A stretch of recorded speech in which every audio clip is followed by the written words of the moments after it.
Hello, ఈరోజు cabbage బంగాళదుంప fry చేసుకుందామండి. క్యాబేజీ శుభ్రంగా కడిగి పెట్టుకున్నాను, ముక్కల కింద కట్ చేసుకుని, బంగాళదుంపలు కూడా ముక్కలుగా కట్ చేసుకుని నీళ్ళు వేసుకున్నాను.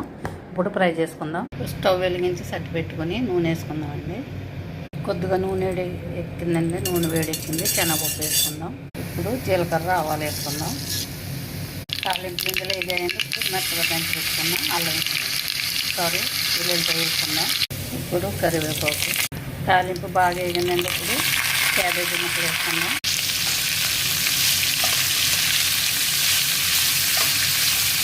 క్యాబేజీ ముక్కలు కొద్దిగా మగ్గిన తర్వాత అప్పుడు బంగాళదుంప వేసుకుందాం. క్యాబేజీ మగ్గడం కోసం కొద్దిగా ఉప్పు వేసుకుందామండి. తర్వాత మళ్ళీ వేసుకుందాం.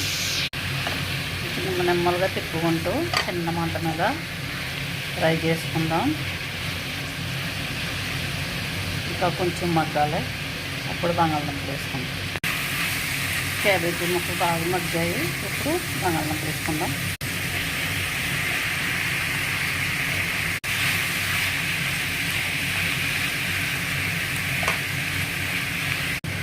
టేస్ట్కి సరిపడా ఉప్పు, పసుపు,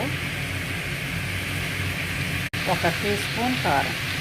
అంతేండి, ఏం అవసరం లేదు. ఇది బాగా మిక్స్ చేసుకుని చిన్న మంట మీద మగ్గించుకుందాం. అన్నంలోకి, రొట్టెలోకి, చపాతీలోకి చాలా బాగుంటుందండి ఫ్రై. మీరు కూడా ట్రై చేయండి, సూపర్గా ఉంటుంది. అసలు వాటర్ అన్నది అసలు వద్దు, వాటర్ అసలు వద్దు, అలాగే మగ్గిపోతుంది. శుభ్రంగా బంగాళదుంప అన్నీ ఉడికిపోతాయి. చిన్న మంట మీద పెట్టుకుందాం. చూడండి, చాలా బాగా మగ్గిపోయింది. ఇంకా కొంచెం బంగాళదుంప ఉడకాలి.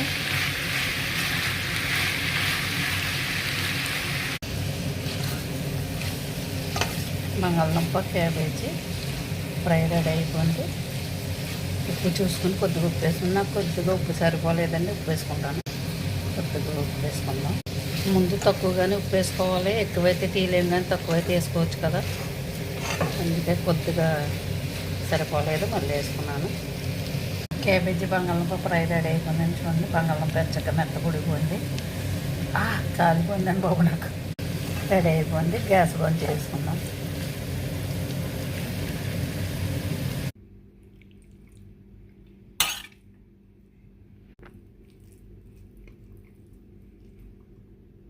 చూడండి, చాలా టేస్టీగా ఉంది.